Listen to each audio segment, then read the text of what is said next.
Hey, this is Kyle Strom, the co-creator of Spread, and you're listening to Southern Fried Geekery. 1, 2, 3.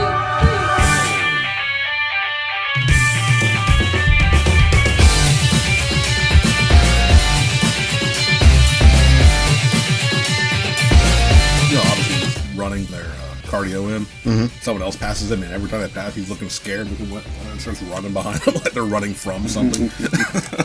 Like he couldn't just grasp the concept of running for exercise. Like there's something chasing him until he starts fleeing with them. That sounds like a Kids in the Hall skit or something. Right, something like that. Oh, I forgot about Kids in the Hall. Oh, they were amazing. I preferred Whitest Kids, you know. Yeah, that one was funny too. That's like surprisingly enough, that one's like Dude, a little bit better known than Kids in the Hall. They were great too, but like you don't hear Kids in the Hall. Well, I tell you, the one that nobody saw but me was The State on MTV. Dude, the Justice League skit of that was fucking amazing. How about the skit where the guy goes into the fast food restaurant and everybody verbally abuses everybody else, and it ends with the manager getting into a fist fight with the owner. Oh, it's incredible. So I don't remember that one. It's like I saw a few episodes of The State. This basically the premise is the more senior level you are in this fast food restaurant, the more abusive you are. So the owner comes in and puts on some brass knuckles and just lays out the manager. Oh, one guy shoots another guy with a blow dart. I mean, it's amazing. It's incredible. Wait, what is this? It's called The State. It was an MTV. It was an MTV skit show. All the people from Reno 911 before they had that show. Was all of them? They're all in The State. Wow. Is my boo in it? Is Niecy in it? Yeah. Is No, I'm sorry, she's not. Oh, see, you just broke my heart. Yeah. There's not there. That was really all I wanted. Was more Did Niecy you Nash. see the one on MTV that it was similar to Reno 911, but it was the one with the vampires and werewolves and shit? No. It was only on for like 8 episodes or something. I don't. Yeah. Hey, speaking of sketch comedy, you want to do a podcast? Yeah. Sure. Hell of a segue there. Right, that was a good one. Well, let's get this started. Hey, everybody, welcome back to another episode of the Southern Fried Geekery podcast. If my notes serve me right, and they probably don't, but it's episode 83. We're getting up there, getting old, getting long in the tooth, so to speak. I am, as usual, Caleb Alexander McKenzie. Matt Trogdon. I'm Craig Lance. And I'm Sean. And we are short exactly one Jerry today. Because he is, I think he's on a camping trip. He is lost in the woods, discovered a raggedy building somewhere, and I'm sure has been murdered twice by now. Well, he's banging a drum. It begs the question: does a Jerry shit in the woods? Absolutely, which is that age-old question we all want to know. But we're short one Jerry this morning. Hope he's having a good time, just out there in the wilderness, doing his thing. But he'll be okay. He'll be okay. But what are we doing today? We're going to talk about comics. Because that's what we do. We're a comics podcast. So for those of you who are used to this, you're gonna know that this is not a spoiler free show. We spoil the shit out of stuff. So this is your hot, friendly spoiler warning for the books that we're going to talk about. We're going to get in depth. So if, we're going to say what they are, and we're going to put time signatures because that's what we do. We're responsible nerds. But if you haven't read the books, then you don't get to come yell at us for spoiling things because we've told you. Just in general. That's my theory on life. If you've been told things, you can't get mad about it. You don't get to come yell at us anyways. That's true. We're not your average nerds. No. That would be a bad thing for you. What did I say about the woman in Krispy Kreme the other day? There's nothing worse than getting yelled at by a homo in overalls. Facts. So, speaking of that, somebody called me a rainbow redneck the other day. Like that was a That's like the best compliment like, you probably got all week. I want a name tag. I think you need a shirt. Can I get that one on a t-shirt? I want to be. Maybe that's my superhero name. Thank you Rainbow for the Redneck. tattoos idea, sir. That's got to be a character, right? Like we've got to make that into a book. It's tattooed right across the neck. Yes. Justin Jordan, are you hearing us? Oh, I'm sending an email like in 5 minutes. So that's how my life has gone this week. How has y'all's lives gone this week? Yeah. Yeah. I watched the start of The Boys. Nice. I watched the entirety of The Boys. Nice. I figured you would. I watched half of The Boys, and then I went to a really fun convention, CosCon, and were nice enough to invite us to go see it. I was the only one available out there, but I went out there, represented SFG, passed on the good word, got some great feedback, which I always appreciate from our listeners, and hopefully got a few new ones that are listening to us now. I want to clarify when I said I watched The Boys, talking about The Boys show. Oh, see, on I Amazon. watched The Boys, but it was a completely different Yeah. thing. So, This is a Good clarification. the new show on Amazon based on the Garth Ennis and Derek Robertson comic. So you've seen the entirety of it. I watched the first episode. The first episode I really enjoyed. Thought it was a good adaptation. What about what's your take on it without being spoilery on that? Because that's it's not fair. So the characters themselves, I thought they did a really good job with keeping the characters consistent with the comic book. They take some very interesting and different directions, totally different directions than the comic book does, which I'm totally okay with. I've come to realize watching a straight up adaptation can tend to be a little bit boring if you already have that. There are things in the show I would like to see some of the more powerful moments in the series.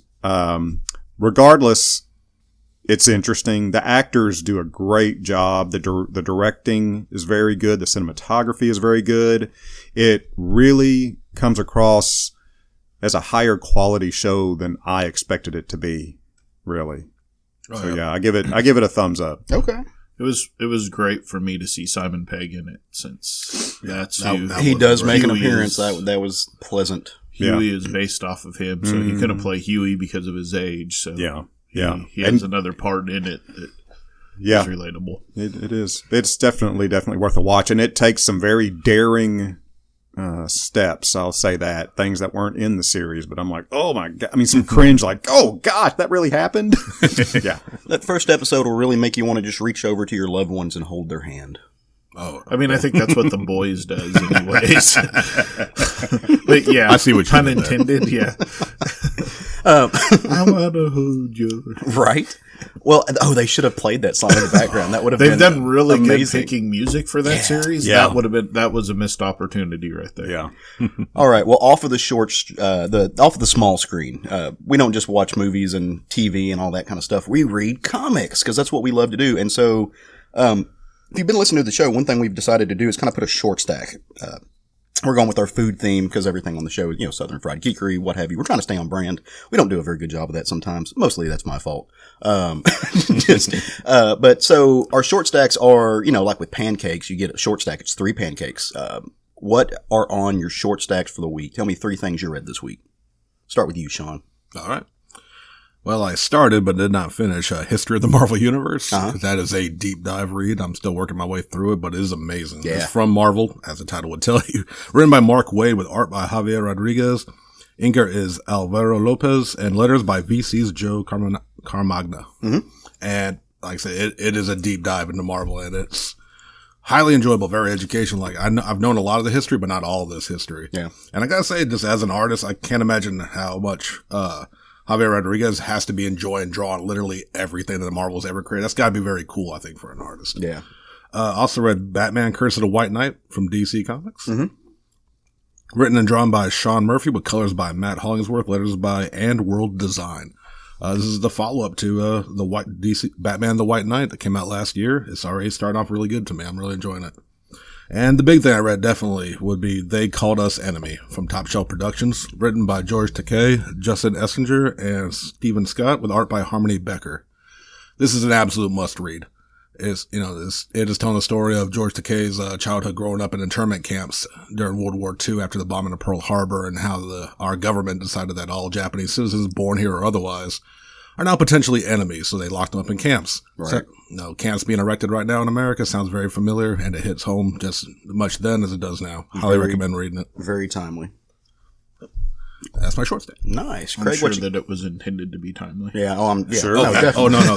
They touch even on today's what's going on in the book. It's like I said, it's really powerful. Yeah, I've got that at home. I need to that's on my stack to read this weekend. Yeah, it's on my short list of to read books. I read Mary Shelley Monster Hunter #4, Adam Glass, Olive Quatero Briggs, and Hayden Sherman. I'm really still enjoying this series. It's doing a really good job of mixing fiction with historical events that took place when she wrote this book and making it a very real story. Yep. And I'm enjoying it. I also read Postal Deliverance #1 by Brian Hill and Rafael Ainco, I think is how you say his name. this starts up some period of time after the original Postal series ended. Very new beginning with some new problems coming to our town that we either loved or hated, depending on your take of that last series. Mm-hmm. And then Orphanage number 4 with Ted Anderson and Nuno Plati. This is quickly becoming one of my favorite kind of post-apocalyptic fantasy type stories. So Nice. What you got for us this week, Matt? So I read Superman's Pal, Jimmy Olsen, number 1, based on your recommendation, Caleb. Damn right you did. Book I never would have picked up otherwise. And, of course, it's written by Matt Fraction and arts by Steve Lieber, colors by Nathan Fairbairn? Well, anyway. Of course, that's a DC Comics book, and it is hysterical. Mm-hmm. I laughed out loud at this book. I still kept... This Matt Fraction wrote something this funny? Yep. This book is freaking hilarious. I recommend everybody pick it up. I also read Crowded by Image Comics. Writers Christopher Selba, pencils by Rose Stein, ink Ted Brandt, colors by Triona Farrell. This has actually been optioned as a movie, which I'm probably going to have to force myself to check out because the premise is hilarious. So check that one out. The short version is... It's about a young woman who has no full-time job. She has a whole bunch of small gigs that she gets through apps. And somebody else, and another app was created called Reaper, and it's basically a crowd-funded assassination app. So her Reaper payout accumulates to $2 million. So strangers on the street are trying to kill her. Another app is called Defender, so she gets a bodyguard through this app, and shenanigans ensue. yeah, did you read the trade paperback of that? Is that what you read? I was on the singles when it was coming out 1 through Okay. 6. Number 7 just came out. Yeah, I was That's what going to this say is. the next volume 2 just started. Yeah. So. So I thought that series was over. Yeah. Nope. Apparently not. And I guess somehow at my local comic shop it got taken off of my pull list, so I didn't get number 7. Well, apparently there was a problem with the pull list with this series because I got it, but I had to, I asked about the pull list. Like, oh, you weren't on the pull list actually, but we can get you on there. And I was on the first one. So There's still one on the I'm shelf. gonna grab it. It's right there. Yep. Yeah, they did have that same problem because it wasn't transferred over. I think that it was solicited as being a mini series, but it did so well, and it did have kind of a finite story in the first volume. So, second volume starting. So, I think that even Diamond thought it was over. Right. Anyway, sorry Yeah. to cut off your No. short stack. To round out my short stack, I read Age of Conan Baylit by Marvel, written by Teenie Howard, pen and inks by Kate Nimzik, Scott Hanna, and Andrea DeVito, colors by Jason Keith. This finished when this series started. I expected a certain ending with the as far as the development of the character, and it's exactly what I expected. However, obviously I wasn't surprised. I was very satisfied with the end of this book. It's really cool. Basically, you're watching her transform into a young, essentially a young teenager into what we know as the Queen of the Black Coast. And it was totally metal. Yeah. No, I Totally. lots of overlap Totally on metal. those because it was amazing. It was exactly what I wanted. It's good for you kids. Read it. Do it. All right. So first book on my short stack, and really it's just because I promised Jerry that it would get mentioned on the show just so he wouldn't feel terrible, was Jason Aaron and Al Ewing's. It's a new book by them. It's called Valkyrie. It's featuring Jane Foster as the character now, with art by Keifu and Jesus Bertolf doing the colors on that. And he's a colorist that I'm really, really enjoying. And to me, the colors, this book was great, just period, but the colors were really a standout on this book. So good job to him, and the whole team in general. It was really fun seeing how they're taking that character in a new direction. I went back in time a little bit, and I read Bram Stoker's Dracula, as written by Roy Thomas and as drawn by I went just completely blank. Yeah, Mike Mignola. So the book, like we spoke on it here before, but I actually sat down with it this week and just read through the entire thing. And I was curious about how such a big book was going to be condensed in such a small trade, and they did a really good job with it. Not really surprised. It's Roy Thomas and Mike Mignola, so it's fantastic. There's some gorgeous, gorgeous pages in that book. And then last but certainly not least, I read a little book by a friend of mine, and I've spoken about his work on the show before, but it was Supple Dumps by Daniel White. I think I reviewed his last comic, which was the Atomic Tales to Astonish or something like that. He's a buddy of mine from New York. He is a self-publishing, indie comic artist. He puts out these little black and white books, and they're great. This particular one, Supple Dumps, is about, if you ever go to these like 3-star Michelin restaurants and they give you 10 courses and it's all served on a little bitty plate and there's like a morsel and a sprig of something on there and it costs you like $800 by the time you're over with. And but you're it's still just, hungry. You have to have a peanut butter and jelly sandwich when you get home. Fuck those places. It's this high-end eatery. While he was in Chicago, he and some friends of his and people I were mutually friends with, they went to a restaurant that is one of these 2 or 3-star Michelin restaurants, and they did the experience. And this is a really, it does two things at once. It both celebrates it as being an amazing experience, what it is, but it also pokes fun at it. So it's a little bit satirical, but it's also celebratory. And that, to me, when you're able to do both of those things at once, he did a really good job with it. It's not an easy feat to do. No, Right. it's, and I've got a copy of it at the house. I'll bring it to share with you, but he's both snarky and, complimentary about what it does. So one of just real quick, the main character goes to this and he's very much saying the same thing as you are. If I'm hungry, we're going to go back for more food. This is stupid, but I'll go. And by the end of it, he decides he can never eat again. Nothing will ever live up to that standard. So he starves himself and he dies. Feel good book of the year. I'm about to say, keep it in line with your usual feel good books. Yeah, I think I sent you guys a picture yesterday. And so one of the courses that they do, they set down the course on each side, like in the middle, and they set a switchblade down, and they say that this one's best. It's called break out the mops, because you have to stab the person eating with you, and you have to fight over the course. It's just fun stuff. It's pretty hilarious. Yeah, I absolutely loved it. And that's mine. So, and I want to say, if you want that book, you should 1000% go to Daniel's Etsy. And it is etsy.com/DW1376, or you can hit him up on his Instagram or Twitter. He's at Birds and Boxes. And you can check out his entire catalog, see a bunch of the stuff he's gotten done. It's good stuff. Support indie comics, guys. For sure. Great stuff all around. Well, we ready to break out this roundtable book? Hell yeah. It's some big doings. There's a lot to deal with here. So every week when we do the show, whether we're going to talk about comics like we are on this show, or whether we're going to break out into news like we did the last show, or we're going to do listener questions like we are going to do on the next show.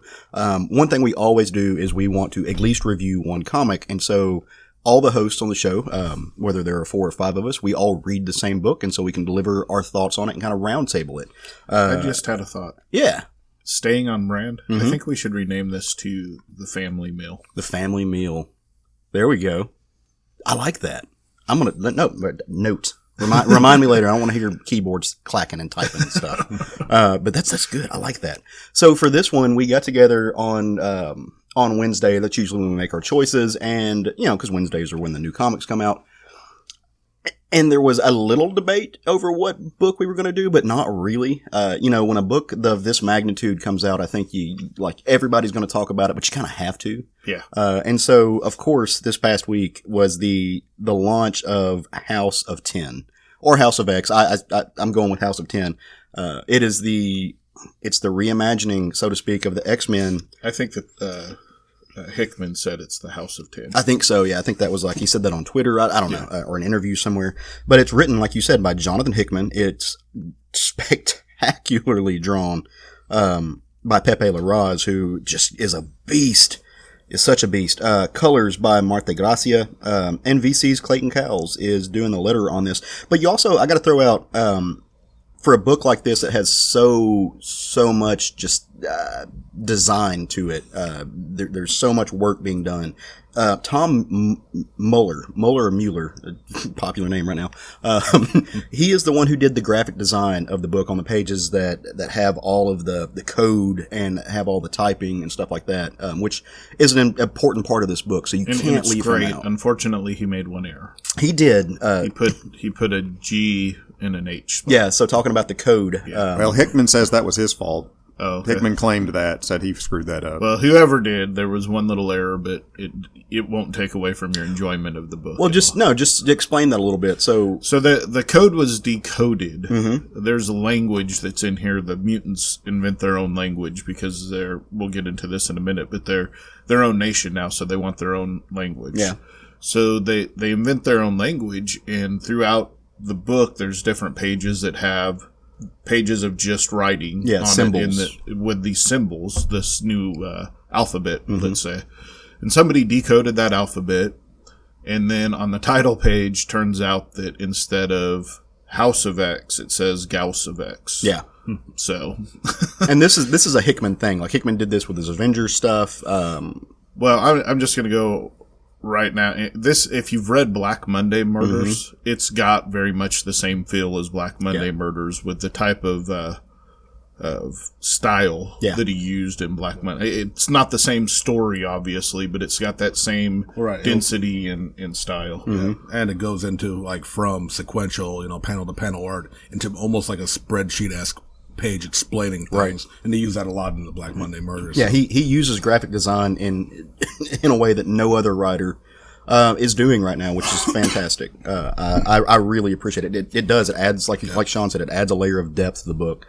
So let's get started. Let's talk about it. So the first thing I have to say with this book, and it's what I've had to tell 2 or 3 people because everybody keeps popping up asking me, if I haven't been keeping up with X-Men, can I read this book? Can I understand this book? Absolutely. And it's almost better if you haven't. So here, the first thing you have to do with this book is put down all of your X-Men baggage from the past 5 years. Just put it away. Just drop it down, lock it in a box. You don't need it, and it's going to convolute things. If you're trying to tie this into the last series of the X-Men, you're just going to confuse yourself.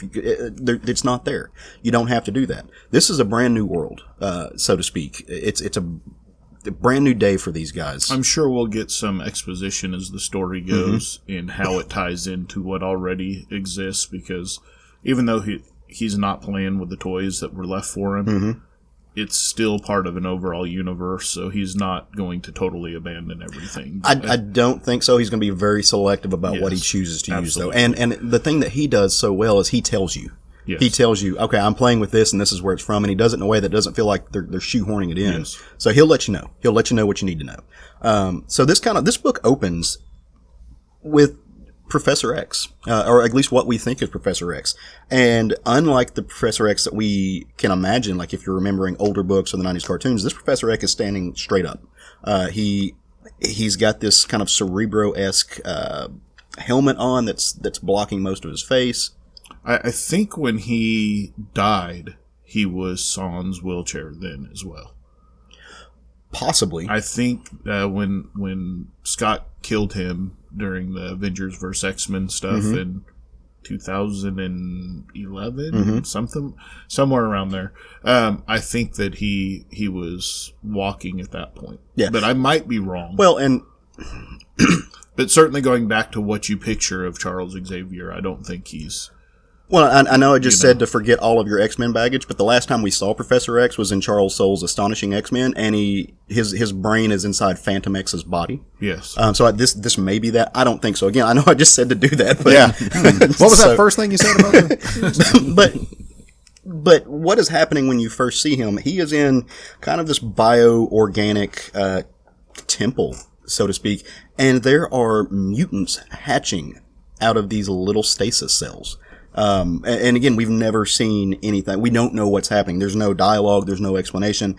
All you see is mutants. And you can kind of surmise that these are Scott Summers and maybe Jean Grey, maybe your original X-Men, because there's another kid that looks a little bit like he might be Bobby. But you don't know. There's no name tags. And that page closes with him going, or with Professor X saying, "To me, my X-Men." That just iconic line that you have to have. And then it goes into the title page. You get just everything. Gauss of X. Yeah. So what has happened in this world, it breaks from there, and this is where you start getting your first dialogue. In the past 5 months, the mutants have reemerged, and reemerged from where, reemerged from what, we don't really know. But they have taken the island of Krakoa, which is a mutant in and of itself, right? And there's lots of throwbacks to X-Men #1, or Giant X-Men #1 with Krakoa. And they have taken this over as kind of a homeland, a Genosha, if you will. And Krakoa's tendrils spread far and wide. So in every major capital, every city, they've taken up these embassies that they're referring, that they're not calling them embassies, they're calling them habitats. But they're these buildings and everything that Krakoa has kind of like just taken over. So it's, he's going through the earth and he's establishing these embassies. Well, it shows them actually going and planting flowers at each of these embassies. Yep. Flowers from Krakoa. Mm-hmm. And they're planting them at these embassies, and they are becoming habitats. Yeah, you get these great the great scenes where just the X-Men of the past that you know, like Colossus is picking a flower, you've got Storm delivering one, Nightcrawler is dropping one off, and surprisingly Armor. But you've also got Beast, you've got Kitty Pryde, you've got the Cuckoos, and yeah, they're doing even that. on places like the Moon and on Mars. Yeah. So yeah, and so they're establishing, like I said, embassies, and they're treating it like it's a mutant.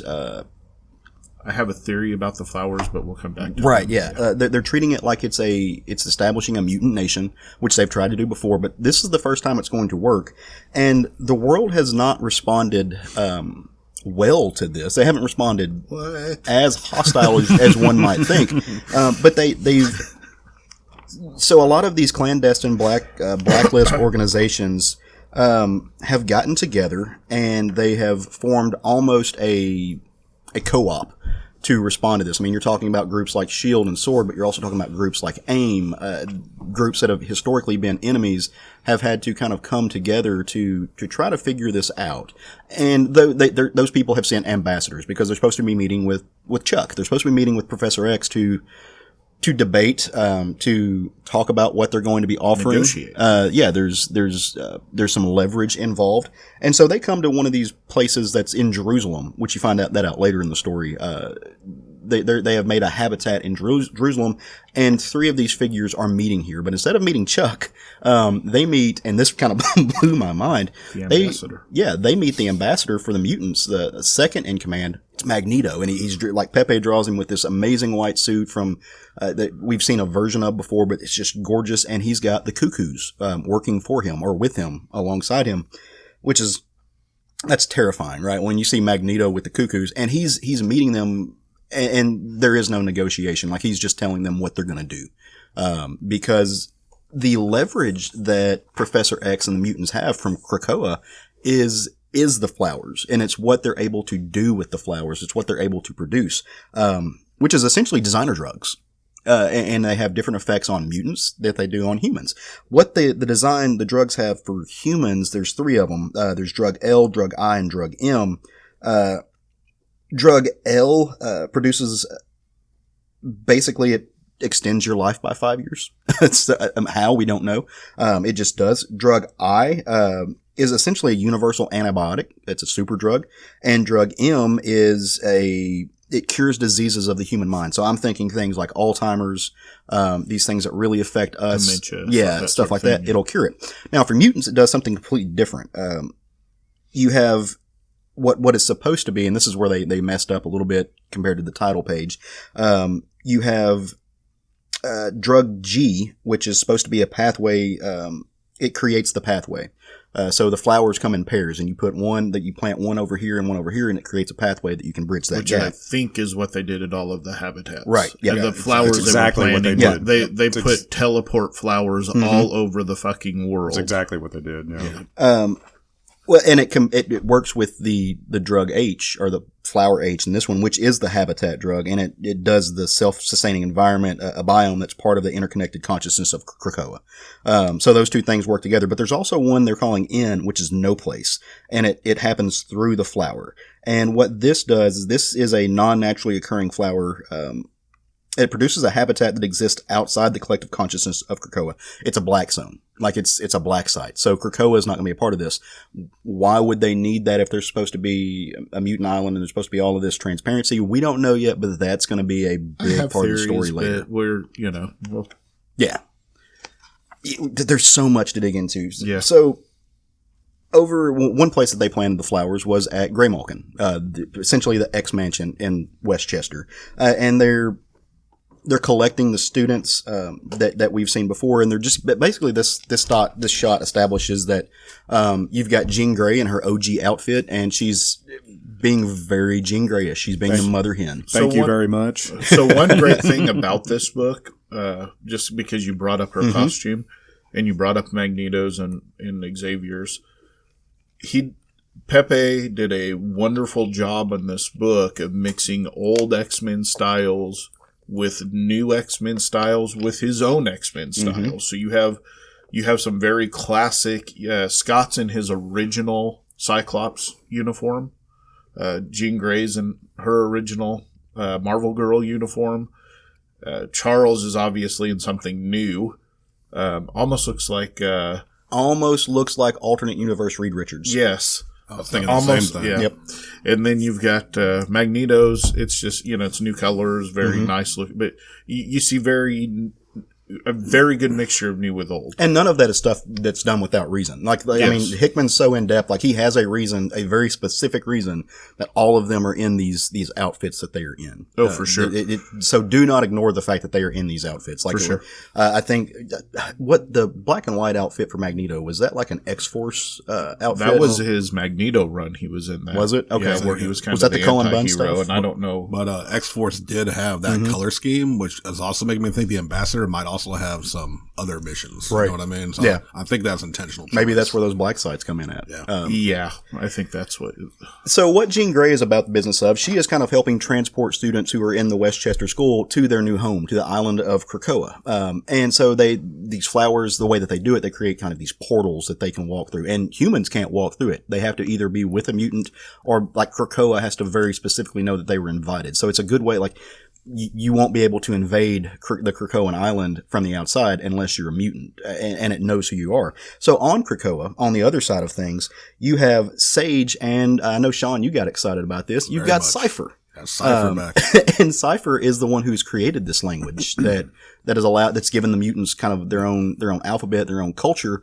And he, like, in 2 weeks, he's created this language. He's created a way to speak to Krakoa. Well, and maybe a lot of people might not even know about Cypher, because even as a new mutant, he wouldn't, I don't think people don't bring him up. So if you don't know, his mutant power is that he can communicate with anything. And he is literally the only one who can communicate with Krakoa. So he is like very vital to this whole thing. Like I said, he helped make a cipher, made the language so they can understand it. So yeah, he's a huge factor in this whole thing even happening. So, and he's shout out to old school new mutant. Yeah, no, he's designed like Douglock. And he has the warlock arm. So it is also throwback to old school New Mutants. Yeah, man. Douglock, where they fused to become one to save each other's lives. So it's great. Oh, it's great. Last time I saw Cypher was in the Daredevil book, and he looked different then. Yeah. Right. So they come through the portal, and you get a brief glimpse of how this all works, and that Krakoa knows who's coming through, and he's able to communicate with Cypher, and Sage is kind of like the guardian of the gate at this point. So Jean Grey and her little entourage of students break through, and of course one of the first people they see is Professor X, and he's out hanging out with Logan, kind of doing a walk through the woods. You get this really amazing, strangely heartwarming scene of Logan just on the ground playing with these kids, just exquisitely happy. We're not used to seeing that. It's an immediate red flag for me. Right? Yeah, because he's but he is happy with it. he's that over the years, Logan has become a father figure in some ways to a lot of people. And so it's great seeing that moment with him. Jean and Professor X, like they're communicating telepathically, and they're just like, we're good here. If you flip the page, that's really one of the first times that you see what they're going to do with the graphic design pages. And they give you a map of Krakoa. They kind of show you where Krakoa is at on the universal map for America. And they give you these sites around Krakoa that people are living at. You've got the House of X, you've got the House of M, you've got Arbor Magna, you've got the Arena. the Academos Habitat, Transit, the Oracle, the Grove, the Cradle, the Reservoir, the Wild Hunt, and the Carousel. You've got 12 sites that are seemingly little cities on this island. Again, you have to pay attention to these places. Like this is very specifically telling you where important things are going to happen. Well, and House of M is very telling as well. House of X is obviously going to be Charles's. Yeah. And House of M is going to be Magneto's. Well, and the arena, you've got, that harbors back to Avengers versus X-Men. Yeah.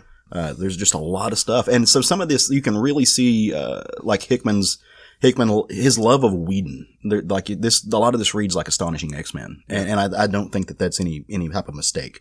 But remember earlier when I was talking about how the world, these world organizations have not taken well to the emergence of essentially Professor X and this island, and him just essentially just telling the world, hey, this is how things are, and the world is ours. We're allowing you to live in it, and if you have a problem with that, we'll just fuck everything up for you.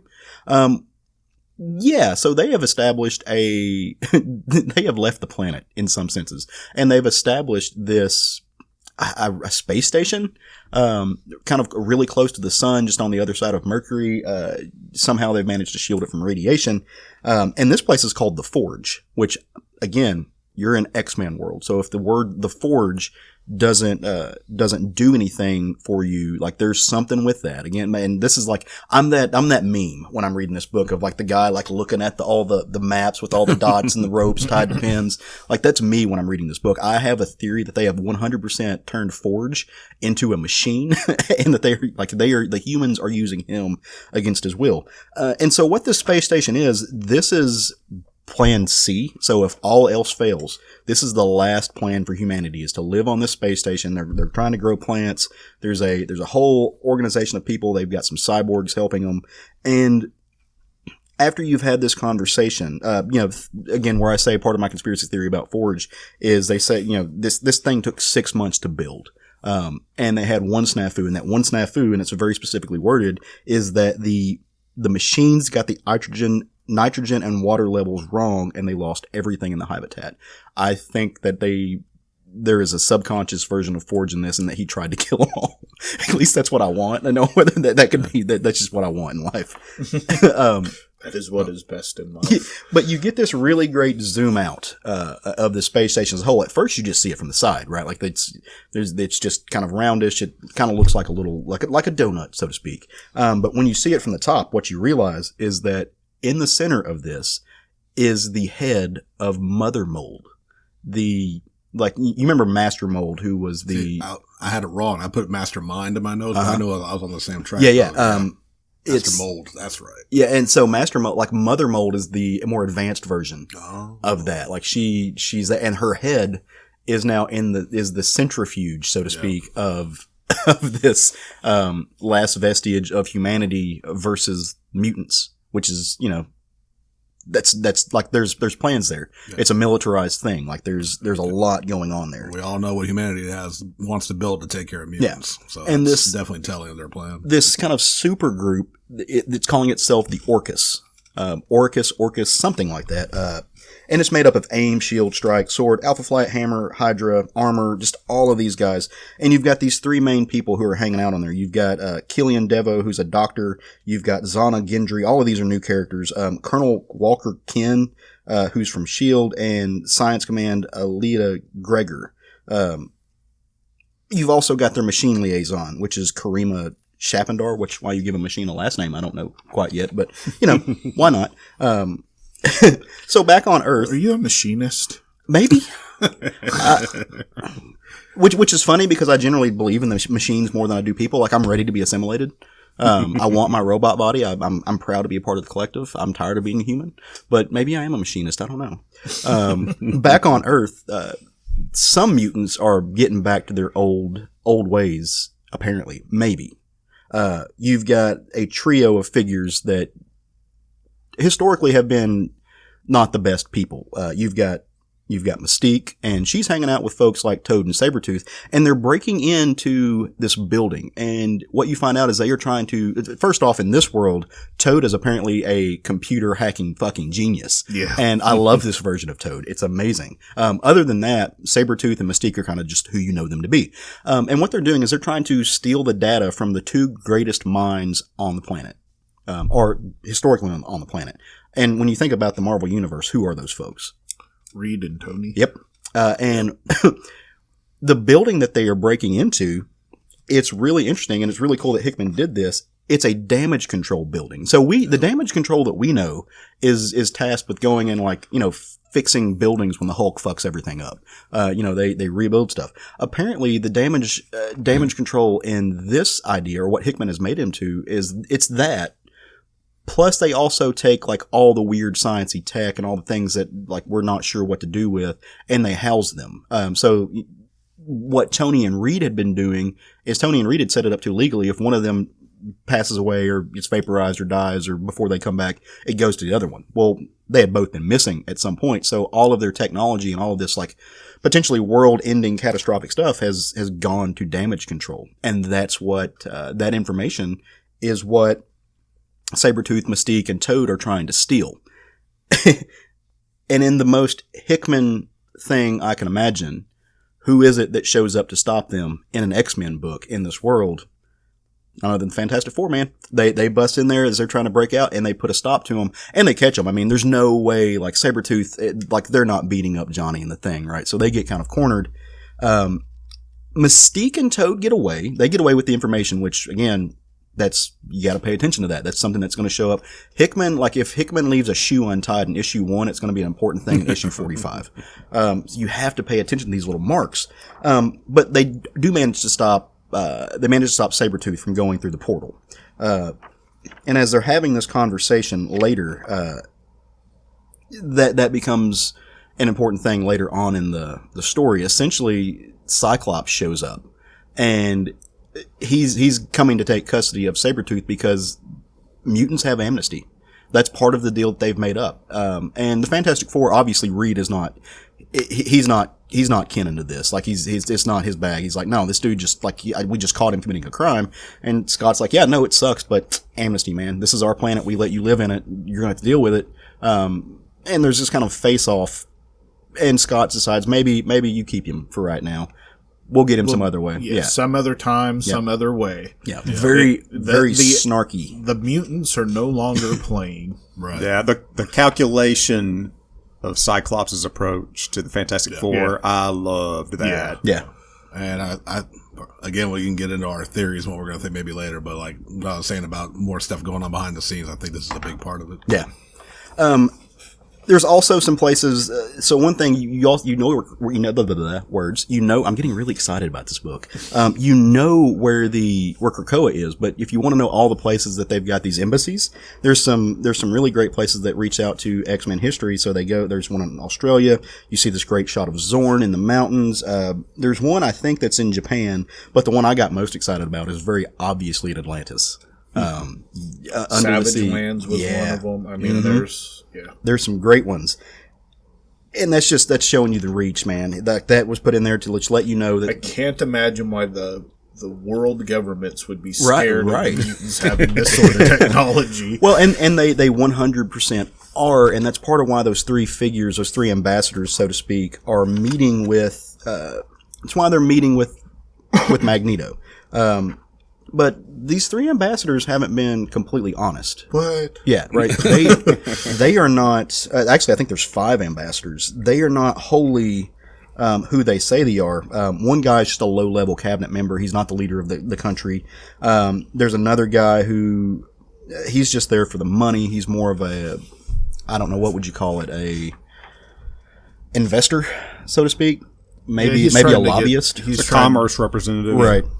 You've got a woman there who she's a Red Sky senior operator. She was never going to agree to the terms anyway. And the Cuckoos know all this. They've been able to tap into the mind. All of these people were trained to avoid telepathy. It just didn't work. The Cuckoos are, yeah, they are, They're not quite Omega level, but they're pretty close, and they've been able to reach in. There's another guy, and he's an agent of Strike, and he doesn't give a shit about any of this. The only reason he's there is to watch the guy next to him, who is an ex-agent of Shield and Sword, who is Riley Marshall. And so Magneto, who knows, and he's carrying a gun, which Magneto disassembles in a great image. Magneto, this is his opportunity. Gun to fight the mutants. Well, he didn't know Magneto was going to be there, right? Like they were meeting with Charlie. Magneto's going to be in any dangerous situation, but yeah, Well, to man, gun is a great equalizer. No matter how many optic blasts you have. This gives Magneto to deliver a speech that is in 100% Magneto fashion. He gets down in the face of this other human, and he's like, you're all wolves, and what you need to know is this is our world now. You live in it.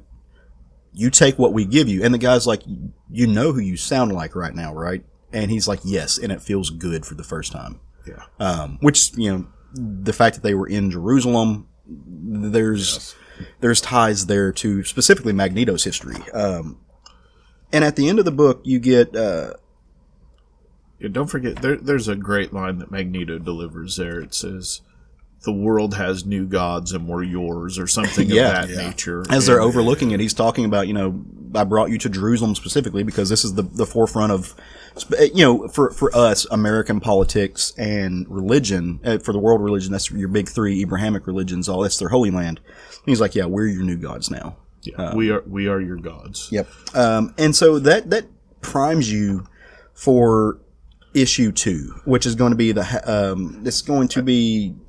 I translated those pages. Oh, okay. Did you? Me too. Yeah. So there's the last 2 pages on there. The first one says, "Next, it's not a dream if it's real," and then the last one says, "Then the curious case of Moira X." Nice. So I'm assuming that's Moira McTaggart. Oh, yeah, it's got to be. It's got to be. Well, and it's not a dream if it's real. Like that to me makes me think of Cerebro. Like like not everything here is what it seems.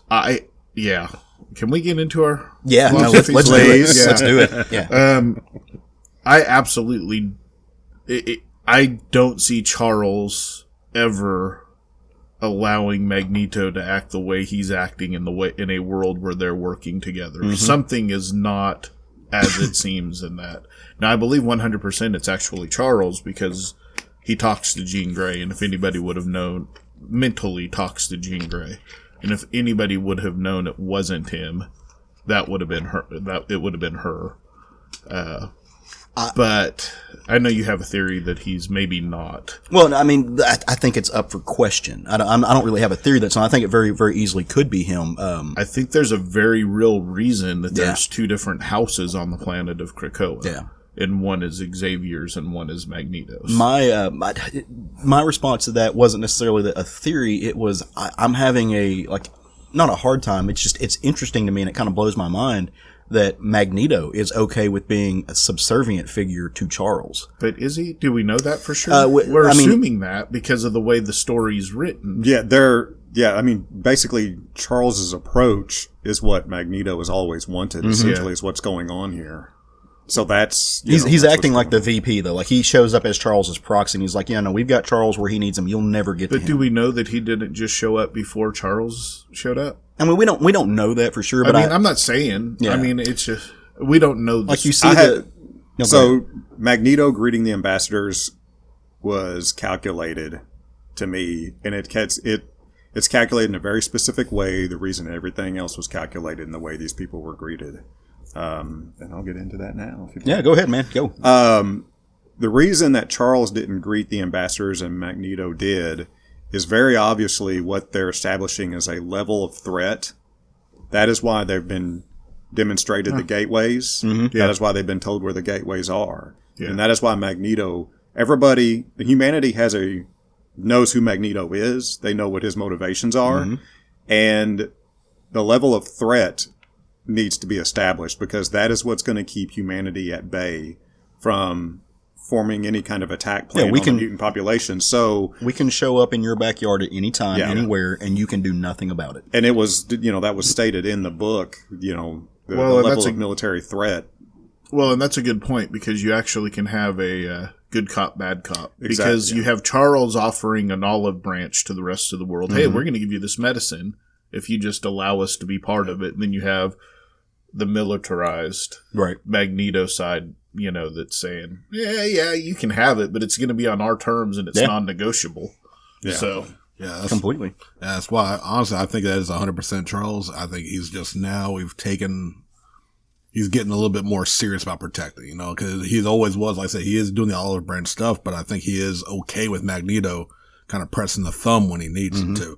That's why I fully believe that the Mystique Toad Sabretooth was sent by them. Oh, no. That's why Cyclops came and they were like, hey, amnesty.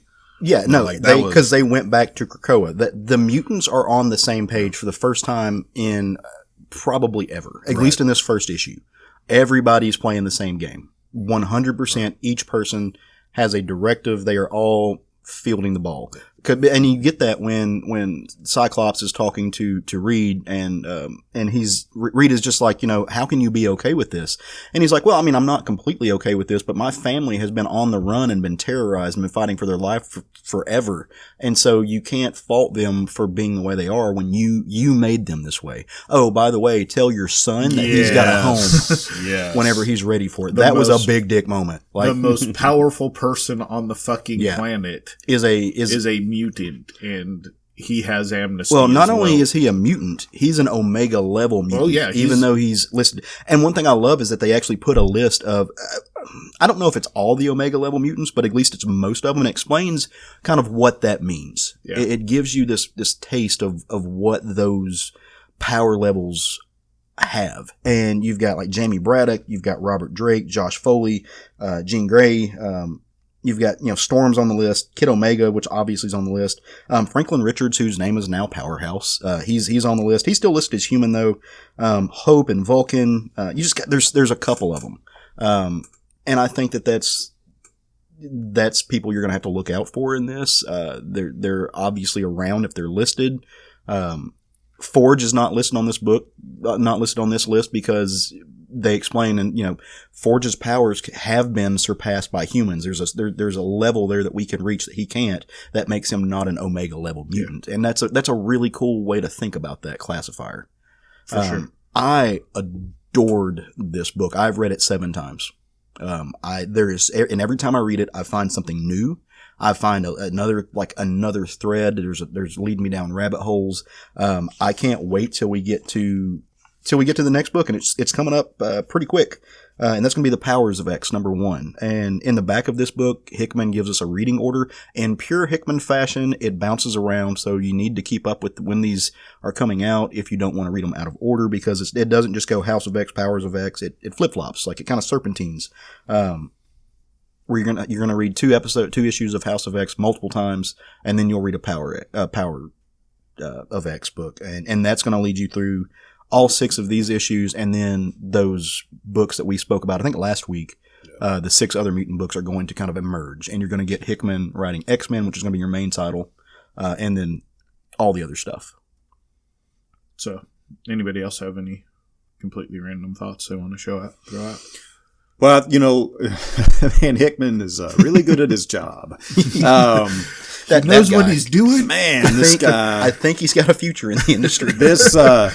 Him talking about before Krakoa basically being established, that Charles behind the scenes created and captured control of these specific pharmaceuticals. In today's world, if you can control essentially the most valuable pharmaceutical products on the planet, you have every advantage you can really have, because the most wealthy countries in the nation are going to be compelled to comply with you. I mean, let's make the comparison to, and this is what I thought of when I read this, let's make it the comparison to essentially the world's largest supply of oil being in Saudi Arabia, and what countries like the U.S. bend over backwards for the evil that country does, because we want access to that product. Absolutely. And that's essentially what Charles is establishing here, is getting control of an extremely valuable product to the function of humanity. So it's going to force people to bend the knee, essentially, to him and tolerate a certain level of activity that we see, going through, throughout reality. So that was really, really smart. I thought about this, and I've been thinking about this for a while, and, I heard Hickman was taking over. I'm really looking forward to his take on specific characters. Cyclops, I have number 1. I want to see what kind of leader he writes as Cyclops. Storm's number 2 for the same reason. Storm is a leader of the group historically, and I'm really ready to see how he writes her. Wolverine, of course. Of course Wolverine, because he's historically one of my favorite characters, but I thought it was really something. The first scene of Wolverine is him playing with kids, and he's happy. I can't wait to see what he does with this. Of course, and that, is canon. Wolverine's weakness is kids, but I can't wait to see how he handles that character. Magneto, for obvious reasons, and Charles, number 5. Those are the top 5 characters I really look forward to seeing how he treats. What about you, Sean? Who do you want to see Hickman play with? Oh, I mean, the New Mutants team alone is definitely on the top of my list. I'm looking forward to his X-Men, of course, and like all the things Matt wrote down. A lot of my favorite characters too. Right, sans Wolverine. But like we discussed when we talked about all the new X books coming out, the team makeups for all those books are going to make me pick up at least the first issue for every one of them. Does it come from Excalibur to X-Force? Even though X-Force is probably low, I can't remember the exact team makeup. I remember that one didn't interest me as much. Yeah, but I'm just excited to see where he's taken the entire just mutant universe. So yeah. You got any specific characters you want to see him play with? Oh, for me, I mean, I don't know that I have 5, but Wolverine's always going to be on that list. Matt and I think too much alike sometimes, but Wolverine has historically as well been one of my favorite X-Men. But Cyclops, he's been, in my opinion, not written well in a long time. Yeah. I haven't, I mean, not to say not written well, he's not been written in a way I like in a long time. So I really want to see Scott, when you have the 2 mentors on that island with him, and which way he actually leans. Is he going to go more towards Charles' philosophy? Is he going to go more toward Magneto's? No, and we don't even know what Charles' philosophy is anymore. We don't. Yeah. But historically, and even in this book, we do get a semblance that he's offering the olive branch while Magneto's offering the military response if you don't take our stuff. So, those 2 or 3 specifically for me. The art in this book was so fucking amazing. Yeah. Pepe killed it. Absolutely. This is maybe my favorite superhero art in a book I've seen in years. And then this is definitely the best X-Men book I've read in well over a decade. Oh, absolutely. Oh, 100%. In well over a decade. Yeah. I really want to see him play around with the Cuckoos because I love those characters. I'd love to see what he does with Bobby. Iceman, especially now that he's listed as an Omega. And I really, really hope that he finds a way to kick Madrox in here. I would like to see him play with Multiple Man a little bit. Well, I always want to see Gambit, but I haven't seen anything with Gambit listed yet, so I didn't throw him in my list. But that doesn't mean that they won't bring him in. Or did I miss something? No. Go ahead, Sean, and then I'll comment on that before we move on to our books of the week. Sorry, just had another thought I want to throw in about like you mentioned, like when Jean Grey was coming into Cronulla, that she had young, new students. And that's a big factor I've been saying I want to see in New Mutants. So I'm really hoping he's going to introduce, we had the little, I think she called her Flora. Yeah. Yeah, the little green mutant. I'm hoping we're going to see an introduction in the New Mutants book, at least more of that. So I would like to see, the character like Magic take on the teacher role and stuff like that. That's probably, what I'm hoping we're going to see out of that. You and me both. I need an explanation for why some mutants are being hatched out of pods on Krakoa. I can't wait till we get and that. why some are absolutely. still being born naturally, as obvious by the age differences between what was being hatched out of the pods, which I didn't connect that it's possibly the original X-Men like you did. But if that's the case, that's kind of amazing if that's the original team and then everybody. But the fact that Krakoa can actually cause the birth of mutants now. I mean that. Well, because no new ones were being born for a long time. Well, and again, we don't know this world, but they've been starting to be born again for a minute now. but it's so, you've got the young kids that are coming in, like the ones that Wolverine's playing with, and Flora that Jean brings, and so you see these different ages, and they were obviously teenagers that were being either hatched, or is it more like a cocoon system where they go in and maybe after they get a power up, like Inhuman type stuff where you get your Terrigen Mist. Or is it a hospital type situation? Yeah. Right. I mean, Absolutely. What could, yeah. I mean, the possibilities are endless. It with looks Hickman. like birthing, but we don't know that it was. Right. What I was going to say about Gambit, and we'll move on to our books of the week right after this. He has not been mentioned, at least as far as I know. I was listening to another podcast that was doing an interview with Scotty Young that took place at Heroes Con this past week. He did not say what he was working on, but he did drop that he has a secret project that he's working on for Marvel right now. That and they listed the artist too, and I forget who the artist was off the top of my head. He didn't say what it was. He did say that they had to go to New Orleans for research, though. No, nice. So I wonder if we're going to get a Scotty Young Gambit book. I mean, he could also be doing a Monica Rambeau book. There's a few of them that are from that area. But that's just what we could get. Yeah, and we could stay. I mean, honestly, we could have a 4-hour conversation about this book. Yeah, Absolutely. I wonder if there's not something to do with the alternate universe Reed Richards in this, because he looks like the Maker. He's kind of acting like the Maker a little bit. In a way. Yeah. And that's, honestly, that's probably my biggest, question out of this whole book Yeah. is how come, I know he's what he uses Cerebro for and all that, but he never even took off the helmet in front of, Jean and them that we Right. saw. He's keeping himself So obfuscated. I think that's a big red flag about there's going to be some kind of twist or there's something going on with that for sure. Nope, 100%. All right, y'all ready to move on to kind of our books? We went long on that one. That's fine. Yeah. It's worth going. And we could, I agree, man. I could sit here and talk about this Yeah, book we can for. talk. We could have. Do you want 30 to? Can we do episodes that? on- Can we? Oh, we could go. Well, the we could thing deep is dive into next that. week we're gonna have another one to talk about. Yep. This is now the X podcast. So Craig, why don't you kick us off on our books of the week, man? What did you read this week that you thought was worth talking about? Yeah, I read Unearth #1 by Image Comics, written by Colin Bunn and Kyle Stram, and Baldemar Rivas did all of the art on it. Pencils, inks, and colors. This book starts with a United States medical team with one military escort checking in a hospital in a small village in Mexico. We quickly find out that the entire village is sick, except for a couple of people that seem to be immune to it or something, but they're not getting sick. And then the worst cases, they actually turn into these very Cronenberg versions of themselves. And of course, the military gives them a nickname of the mutant dogs, because they look a little bit like dogs once they've transformed into this.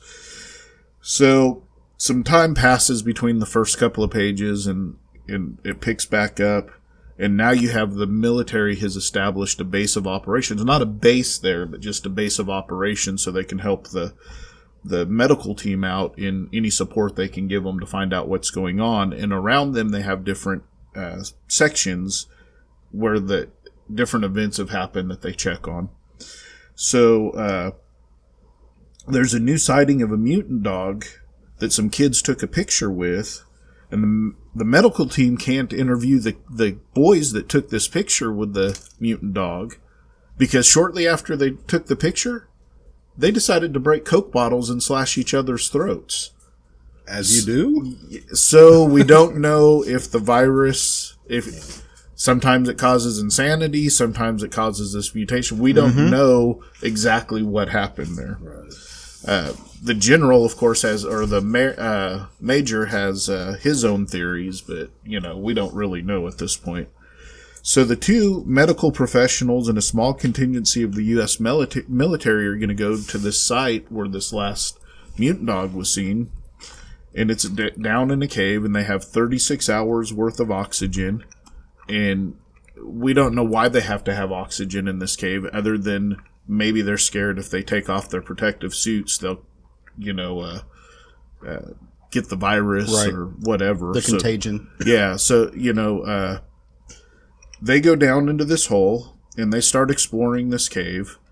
and their sensor goes off that there's something huge back at their entry point and exit point. And so they head back, and the local militants have come over and started going through their stuff, and they're like, oh, we got to stop these guys because they're going to prevent us from doing this transfer. But you never get an explanation for what the transfer is, because the thing that was giant that set off the alert is a giant mutant dog that's about the size of a dragon. And it shows up, and instead of like eating these people or crushing them or anything, it actually absorbs them into its skin like a giant gelatinous cube. So then it shows this thing like going to attack the U.S. Soldiers and stuff, and you can see the little bodies floating around in its skin as it's going to attack them. And so, of course, they start firing, and they cause a cave-in. Now they're stuck in this cave with 36 hours worth of oxygen, and we don't know how long they've been down there. And there's a couple other little things that happen there at the end. And they think they've found an exit, and that's kind of how it ends. But you can see like some stuff in the cave, so they're going to have to go deeper into the cave to get out, basically. Valdemar Rivas just killed it on this book, doing the art on it, and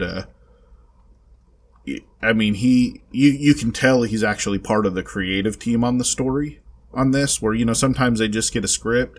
To me, it feels like they're just kind of giving him direction, and he's able to.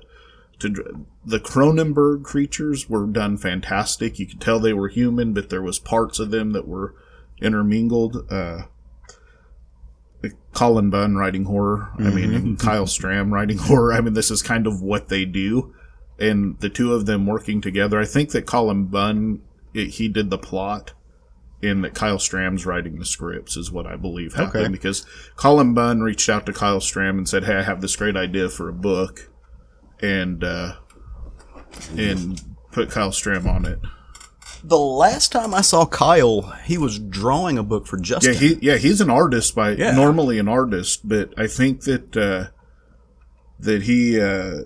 Colin reached out to him and said, "I have this great idea for a book, and I want to do it with you." But I think Colin has so much stuff going on. Oh, that dude's he just have this plot, and he's like, "Here, I want you to write this," and so they're kind of doing creative team. Combination creative writing here. So yeah, I got this book. I haven't read it yet. I didn't realize, because I picked it up because I thought Strom was doing the art on it. I didn't realize that he was writing it. That's awesome. He's actually writing it. Good for him. Yeah, and you don't see many books, especially. And I asked Kyle on Facebook if this was an ongoing or a miniseries, and it's an ongoing. Nice. So I don't know, how long their story, but this is not going to be a 2-arc series and done, according to him. So I really enjoyed this book. It's straight up my horror alley, with the kind of Cronenberg monsters and the suspense that they were really able to get suspense in this. For a book that's a #1 book, sometimes you just get a setup, but they had the setup, but they gave you the setup, the world, and got you going into the plot of the book really quick. By the end of the first book, you actually have the main characters are in danger now. They're legit in danger of not surviving. So that was my book. I enjoyed it. I think you should get on it. I'm going to read it all. I'm going to have to go home and read it now. Like I said, I set it aside. I get most of Cullen's stuff, but I don't know that I've read anything that Kyle Strom has written, so I'm kind of excited to see how he does with that. Yeah, he did a spread with Justin Gordon. And, that was some beautiful art. Oh, yes, and when I first saw it, I thought he was the artist on this book as well. And I was going to pick, Colin Bunn and Kyle Stram on the book. I'm going to pick that up. So, Matt, have you read Spread? No, I have not. We got to remedy that. That book is like almost tailor-made for you. Really? Yeah, post-apocalyptic, monsters that come out of the ground and kill people. It's crazy. Yeah. 1,000%. Sean, brother, how you doing? I love you. I heart you. Tell me a book you read. I am happy to announce that my book of the week is once again a Batman comic. Because we'll all be real, Tom King kind of went into a little slump for a lot of people. I feel he's climbed back out. With Batman 75, the beginning of City of Bane. Written by Tom King, artist is Tony S. Daniel and Mitch Gerards. Colors by, I'm going to mess this up and I apologize. If you want to come fight me on the show about it, you're more than welcome, Mr. Tomu Mori? Tomu Mori. Tomu Mori? Yeah, Tomu. Yeah. I mean, you were good. And Mitch Gerards as well on the color, with letters by Clayton Cowles. This, as it's called, City of Bane, and this should tell you right away what you're walking into. We jump right into it. We see the city is changed. It is Bane is running the show. Joker and Riddler are Gotham detectives, checking in on a murder of Dr. Double X. Mm-hmm. Two of them. Once again, Tom King with them good old deep pulls that I fucking love so much about went into his stories. And they're reporting to Commissioner Dr. Hugo Strange. So, and I don't want to kind of give away too much of like who's where in this city, but that should give you an idea of how fucked up Gotham is right now. The inmates are running the asylum. Absolutely. And it's wonderful. And we have cuts between the city and a man climbing a mountain, which also in a very, something I really have enjoyed with Tom King. He loves inserting old folk tales and old stories into like kind of into his narrative. Mm-hmm. And we get a man climbing a mystery man climbing a mountain, at least for most of the issue, until you find out who it is at the end. But it's also telling an old folk tale. I think it's called like The Farmer and the Horse or something like that. I forgot to write that down. The Farmer and the Dale. But you see that climb up there, and then we get into that there is a Batman still in Gotham. Mm-hmm. It's Thomas Wayne. Yeah. With the ventriloquist as Alfred. I know I'm kind of getting to what I said I wasn't going to, but I mean, yeah, this is, it's amazing. Like I said, a little bit of time constraint, but also basically it's this, like Tom King has been in a slump. I would say that like the dream sequences, I get what he's going for, but I understand why it didn't resonate with a lot of readers. Yeah. It was definitely a down slump in what his overall arcing story has been. But this, I think, is ramping up to a huge story. Mm-hmm. We're finally seeing what Bane's big plan was. We're seeing we've seen what it is. He has taken over Gotham because Batman is out of the picture. They got another Batman in his, what do they call it? Flashpoint. Mm-hmm. Flashpoint, Thomas Wayne. And yeah, I think this is going to be a fantastic start. Like, even if you fell off Batman, this would be a good jumping back on point. Absolutely.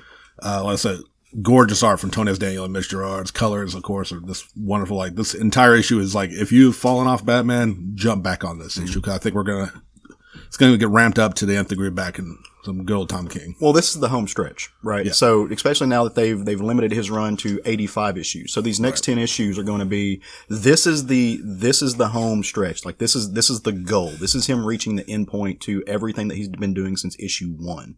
And I 1000% agree with you, Sean, that the dream sequences, reading that was like washing my eyes with sandpaper. Right. It's not that it wasn't beautiful. It's not that it wasn't well written. It was just too much. Compelling story. It just went on way too long. Right. Absolutely. And so, man, when I read this book, I had that same feeling. I was like, oh yeah, he's back in the saddle again. This is the payoff we've been going through. And it's excellent. And that, like you said, you see Thomas Wayne in that one scene. Oh yeah. Just whew.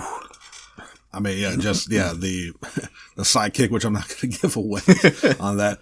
The deep pull of like, two of the henchmen of who, they're hunting down. Like, I'm giving y'all all this little bait. Go out and read this damn book because it is, if you felt like Tom King dropped the ball, he has picked it back up. And I think he already did a slam dunk in this first beginning issue.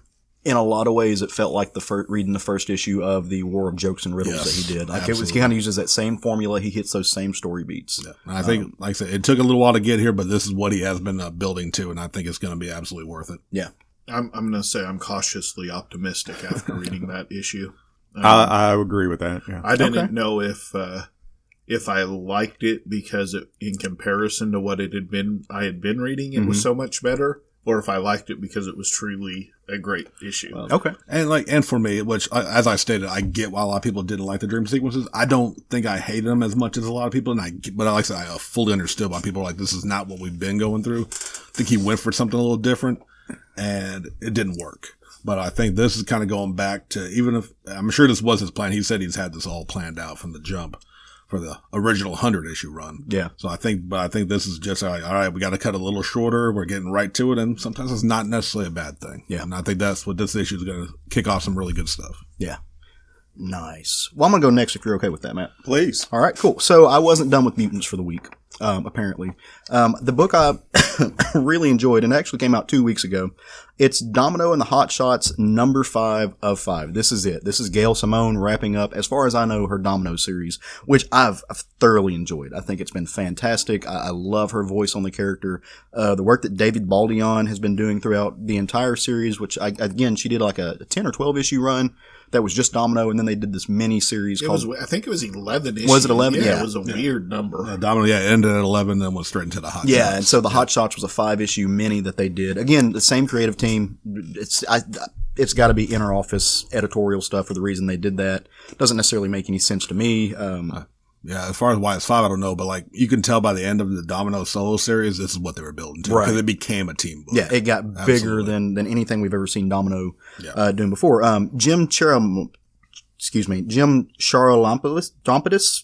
did the colors. If you have a little issue with the way he just said your last name, and the show. And if you're listening to this show, please don't we try not to mispronounce names. Yeah. We don't do it jokingly. We try to make light of it because these things happen.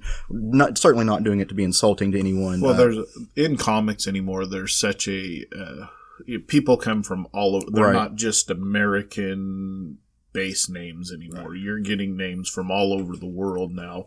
And you would think in the internet age that you'd be able to Google and find like a video, like a YouTube video of these people doing interviews to where you see how they say their names. So many times I can't, because I'll look for that. I'll be like, okay, I need to know how to say this person's name, and I'll actually try to find it. You just can't. Yeah, it sucks. I would say we make the joke, obviously, the long running "come fight us about it" joke, but it's like, we're happy to see that there are names that are not easy to pronounce. Not insulted one way. It's great to see that diverse names now working in books. Mm-hmm. So sorry. And no, you're good. And Clayton Cowles did the letters because he's one of 2 people who do the letters in comics these days. You also get some really, really gorgeous art by a guy named Michael Shelfer in this book that I was not familiar with whatsoever before I read this, but I immediately had to go follow him and check out what he's doing. So what they've been doing in the Hot Shots title is in this past 5 issues, there's something called the Creation Constellation. And it's a piece of technology that's been handed down or lost, presumably, by the Celestials. And humans that pick this up, it starts transforming them into actual Celestials. And human bodies, human minds are not meant to adapt to handle that kind of power. So it drives the people insane. Like they just become almost, it reminds me of Crossed, but it's written by Marvel. So, they're toned down not Crossed. Somebody killing somebody with a giant. Right. They're still psychopathic. They are trying to end the world. But it's not as vicious as Crossed were, but same mindset, right? They just want to destroy everything. Right. And so this comes into the hands of these 2 figures, that just were never meant to have it. And one of them, was a guy named Dr. Mazaroff, and it did what it did to him. He went insane. His partner, Dr. Yun, who was literally his partner in science and life, they were together. She wants revenge because the team that Domino's working with, like Sean said earlier, it's the team of it's Domino, Black Widow, White Fox has been working with them, but she ditched out last issue. Outlaw, Diamondback, and a new character who is from Wakanda called Atlas Bear. And Deadpool, of course, has been in here hanging out with them, doing all kinds of stuff. She wants revenge against this team for killing her partner, he was destroyed in the process. And so she's a Celestial, man. And so like this team, there's a few mutants, you've got Black Widow, Atlas Bear. They're street level. Like they are not equipped to deal with this level of worldly threat. And so there's this curiosity of why didn't Natasha get a hold of the Avengers? Why didn't she come in there? What's going on with that? And as the story progresses, it's not a very complex story. Like it's essentially just a fight story. This is the big boss fight. You've got everything laid out. What you come to find out is very specifically the reason that Natasha got a hold of Domino is because Domino's luck powers don't necessarily work in the way that maybe we know them to. I think she's doing something. I'm not extremely well read on Domino. She's not a character. They've been on the fritz during the entire Gail Simone run. Right. But also in the way that she's always been written since her inception, it's luck powers, right? Like she changes probabilities to suit herself. What Gail Simone kind of establishes in this is that it doesn't just give her luck, it pulls luck from the people around her. And so she's going to have to get away from her team because it's literally putting them in danger. But also the foe she's fighting, it's going to take her luck away. And that's how it manipulates the probability to her favor, which is a really neat aspect. But things kind of seem like they're at a loss. You know, she's talking to Adelbard, who is her butler, and this is all of this is taking place on a yacht. And so, and she's got her little bulldog there, and so she tells the butler and the bulldog, like, you've got to get the dog and go. Y'all got to get out of here. Like, I've got to do this myself. Atlas Bear tries to jump into the fight. She has these little claws on chains, which are made of vibranium. The celestial Dr. Gun shatters it, like shatters the vibranium claw. That's what they're dealing with here. And man, I'm not gonna go long. You should definitely check out this entire series.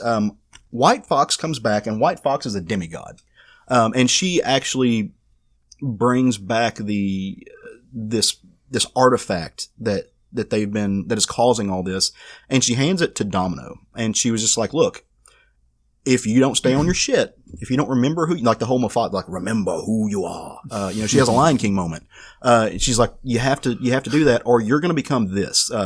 This doctor has had this celestial artifact for a whole 12 hours, and she's already ready to destroy the world. So you have to have this to beat her, but you've got to be willing to give it up, or you're going to become exactly what they are. Can you do this? Are you okay with it?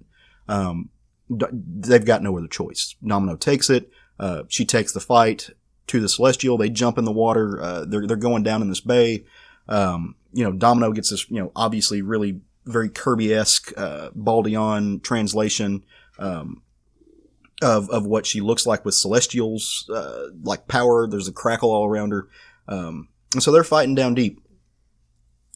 Atlas Bear, who is, like I said, a new character that's been really, really well developed, and I hope to see more of. She's like, she does the whole woman getting in a fight thing, like she's taking her earrings off, and everybody else is like, "What are you doing?" She was like, Nina has risked her life for all of us more times than I can imagine. I don't care if I'm just a human. I'm going down there to help her. So the entire group just kind of rallies, Diamondback, Black Widow, all of them, and they dive in after her. You get this really touching moment to where they finally, I mean, it's the end of the story, right? The good guys win. Domino has this series of thoughts, and she's like, there's a name that people don't say, especially not mutants, that is what happens when a high level mutant goes corrupt with power, and that's the Dark Phoenix. And I will never be the Dark Phoenix. I don't want to be. I'm just okay being me. I'm okay being Nina. And she relinquishes the power. She gives it up and just goes back to being her. I love this story, man. David Baldeon, he's a force du jour on the art. He just really is. He does this incredible work. Unfortunately, he works digitally, so you can't buy any of the original art on this. It was a fun way to wrap up the story. Again, I think it was shortened because of what they're doing with the X-Men and the mutants. They had to make way for Hickman. So I don't know that this is particularly the way they wanted to end it. It felt a little rushed, but it still got to where it needed to go. There was a very touching girl power scene. All of these people culminating into one group working together. Understanding. It was always intended to be a miniseries. So. Yeah. Right. But I just don't know how long. Maybe it was going to be 11, like the first one. What you got, buddy? You got a question? Does it actually say in there that the Dark Phoenix was corrupted with power? No, it just kind of. I've got the issue with you. I have issues with that. If that's the case. Let me. I'll flip over to actually read. It doesn't matter what it says because yeah. Hickman's rebooting the mutants anyways. It says. I'm a mutant in a world that teaches us to fight and survive, and all the godly cosplay in the world isn't going to change that. They're talking about the outfit created by the Celestial, the artifact. I can feel it growing. The power to win. No, the power to dominate utterly. The power to tear out the heart of my enemy. And then I remember the name that every mutant knows. The name we almost speak out loud. The name that represents power gone wrong. Dark Phoenix. Okay. So not necessarily talk about corrupting, but it just says power gone wrong. Okay. I feel better now. And so there's one page in this, and I actually posted it on our Instagram page, which if you're not following us on Instagram, you should definitely go check that out. And this is the page by Michael Shelfer that I just fell in love with, and I actually thought it was David Baldion. It turns out it wasn't. But it's when Nina, she gets this artifact, and she's trying to figure out what to do with it, and the White Fox is basically telling her all the possibilities. Like, you can go back in time, you can change things, you can do this, you can do that. And so he gives us these really 4 great panels it's Michael Shelfer doing the art on it. And he's taking cues from people in comics history. So you get 2 pages that are after Kirby. You get a page that's after Neil Adams. You get a page that's after, I think it's Sal Buscema, but it may be his brother. Not who would you say that was after, Matt? Like, this is something he's copying. Do you think that was Sal, or do you think that was?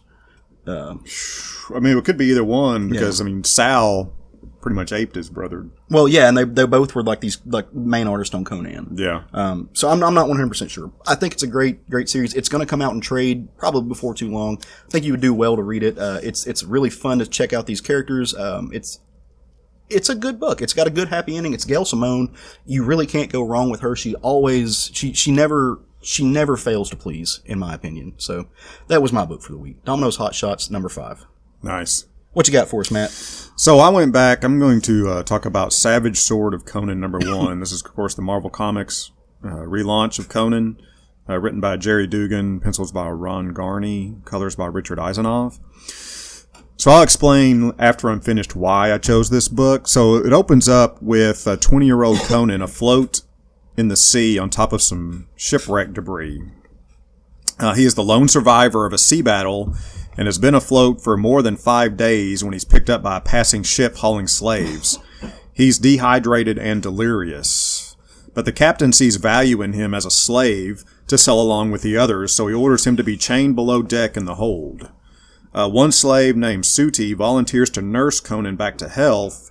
In return, he hopes to be considered to join the actual crew of the ship.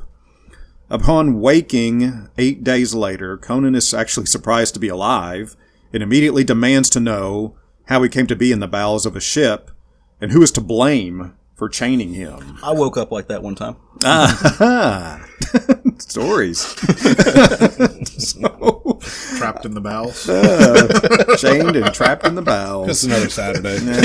Look, it was 20s. It was a weekend. There was Atlanta. Also in his 20s. Yeah. So a guard. So when he wakes and demands to know who chained him, a guard strikes him.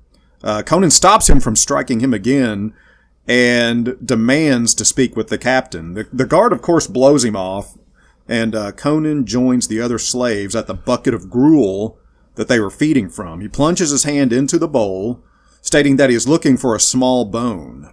When none is to be found, he kicks over the bucket, grabs a metal serving plate, and hurls it at the guard, striking him in the face. The guard goes to attack Conan and is quickly subdued with a boot to the groin. When Conan demands to be unshackled, the guard tells him that all the keys are above deck. Conan informs the guard that he is wrong. He has a small bone in his finger, which he can use to pick the lock. Thusly, he breaks the guard's finger, rips it off, and frees himself to the horror of Suti. He calls it unpleasant work. So once Conan breaks free of the slave hold, he begins to dispatch the guards on duty and arms himself with a stolen sword. He is, however, still chained to the slave, Suti. Suti suggests that they make their escape quickly, but Conan has no intention to leave this ship empty-handed and begins to snoop around, dragging Suti with him. He finds the captain in his chambers, what appears to be lying on a bed sleeping.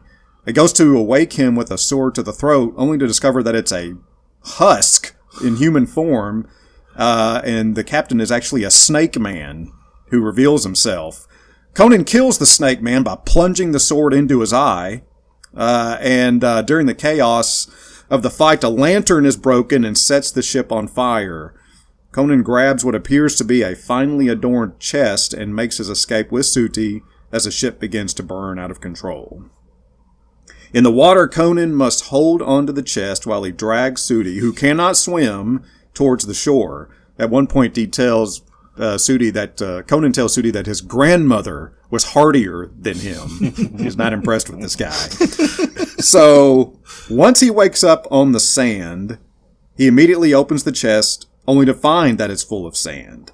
However, the sand opens a vision within his mind to show him a map, a vast treasure, a beautiful woman, and yet another reptilian man. Conan conveys to Sudi that he has seen fortune and death, and that he and Sudi will get both, as he leads Sudi up to the beach, and what he says is on to their destiny. So I picked this book to review because this is the first part of a 5-issue arc, and this issue really, to me, encapsulated the character of Conan in excellent fashion. He wakes up chained in a slave hold, and it's only a relative inconvenience to him. He's so sure he's going to get out of this. He's like, what the hell is this type attitude? Instead of being frightened or no, it's just, okay, this is the latest bunch of bullshit I got to deal with. And he's so obstinate. When he hurls the dish at the guard and nails him in the face, I just loved that. So, if you read this and you're not into it, you're not a Conan fan. Yeah. So don't bother picking up any of the other Conan stuff. That's the way I kind of see this book. Yeah, I wholeheartedly agree. I love that book. Using the dude's bone. Oh yeah. To pick his Yeah. lock. I mean, That there's is- nothing more Conan than Yeah. that. This, ever. and that's part of, what this also really illustrates is that Conan is not a hero figure. No. He's not a hero. Right. He's a grim determination character. Well, he's a pirate.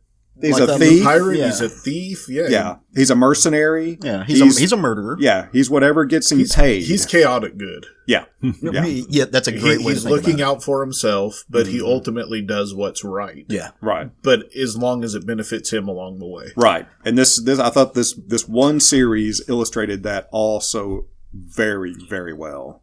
It's always interesting to me when it comes to Conan stories how I don't get tired of things that are really tropey with Conan stuff. So, like, when I read an X-Men book and they're doing time travel, I'm going to roll my eyes. Yeah. When I read a Conan book and there's a snake involved or a snake man involved, I don't roll my eyes. Yeah. I don't care that they keep going back to Snake Man because the followers of Set are so ingrained on what they did. Like when Howard did his short stories, it's fantastic. So when I was reading this, like, again, this has been out for a while. I'm so glad that they're in good hands. Yeah. This and Jason Aaron's Conan came out like 2 weeks apart, and I just so freaking Jim Zub, happy. I'm calling you out. Yes. This issue better be better. Yeah, It Jim. needs to be. But no, compared to what we read, like this is just so good, and they really they've boiled down this character, man, and they get it. He's eating sharks. Yeah. Pulling them out of the water, eating sharks. And he's delirious and he's mumbling to himself, foul, foul. Oh, God, it's so good. Yeah, it was, as you said, it is the most Conan of Conan. And I love Jason Aaron's Conan. Yeah, same here. But that first issue of Savage was so amazing. Yeah. Between the first issue of Savage and the first issue of, at the time I couldn't determine which, and I shouldn't have. You don't there's no reason to figure out which one you like better because they're both good. fantastic. They are. They're things that need to be read. Must be read. Absolutely. Do it. They are what is best in life. It just makes me happy. I don't know. I hear it too. Maybe it's the timer. So Are the muffins ready? maybe Like you'd eat a muffin. that is Crom's way of telling us to wrap this up, which we should, because it's getting to be about that time. And the way we like to wrap out our episodes is by giving you a little preview, maybe telling you what to put on your comics menu for the next week. Wednesdays are new comic book days. It's when all the new stuff comes out. And so, why don't, Matt, we'll start with you, buddy. Tell us what you think that, I'm sorry, you were going to take a drink. That was a dick move. It was a calculated dick move, and I'm not sorry for it, but, Sorry, not sorry. Sorry, not sorry. tell us what you're gonna read pick up this next Wednesday. So, I mean, I'm looking forward to the most, what I think most of us are looking forward to the most, so I'm glad you picked me first. Powers of 10, or Powers of X, however you want to say it. Number 1. Obviously, this is a Marvel Comics book. Again, this is John Hickman, and art is by R.B. Silva. Nice. I am so stoked about this.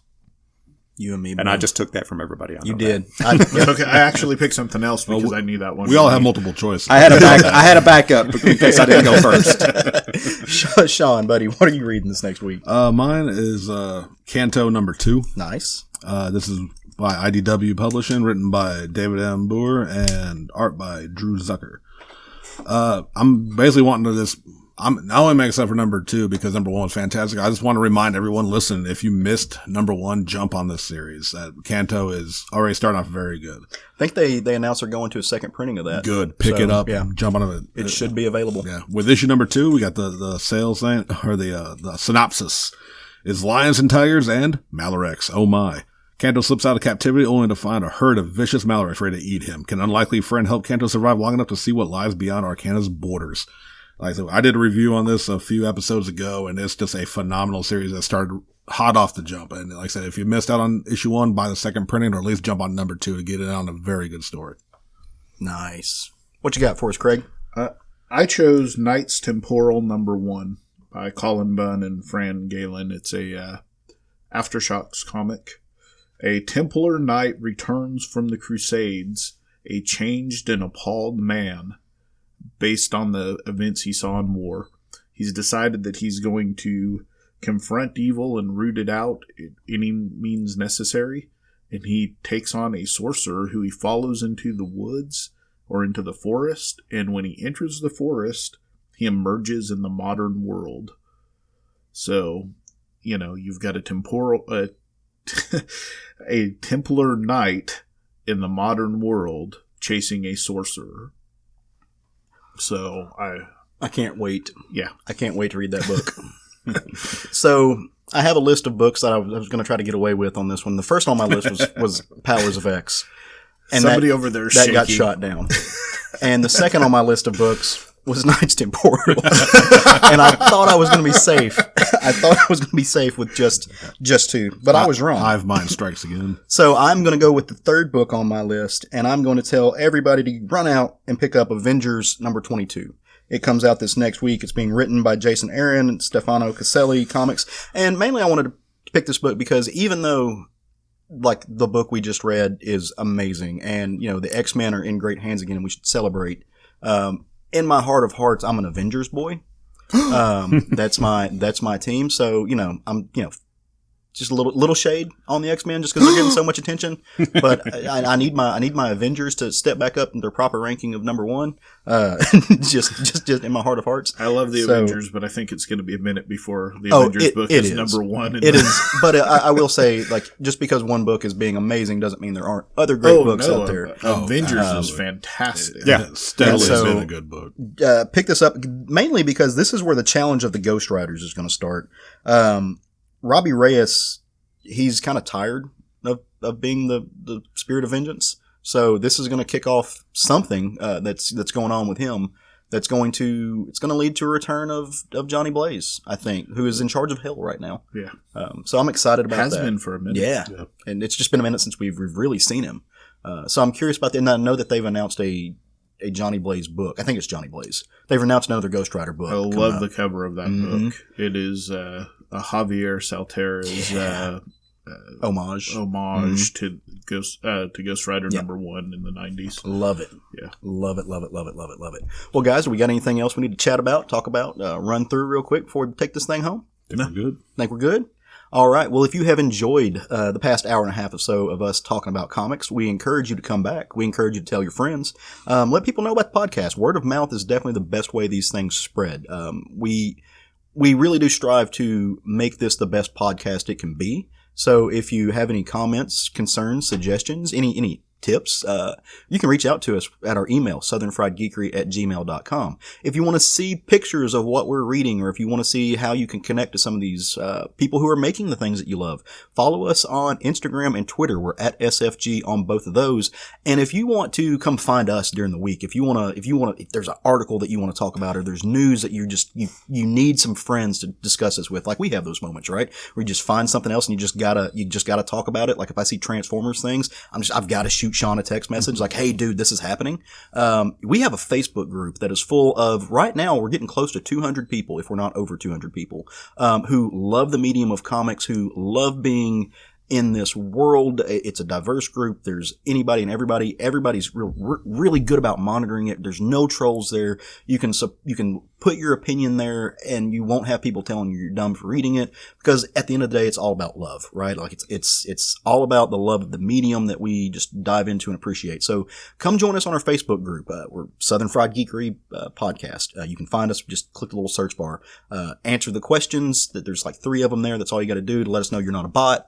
And we'll happily introduce you into our world, because we want you there. We want to get to know who's listening to this show. So if we got nothing further, and we don't have a Jerry to help me out with this, but we're gonna have to try to substitute. Go forth and love some comics. Woo! Good job, Craig. All right, Nice. bye guys.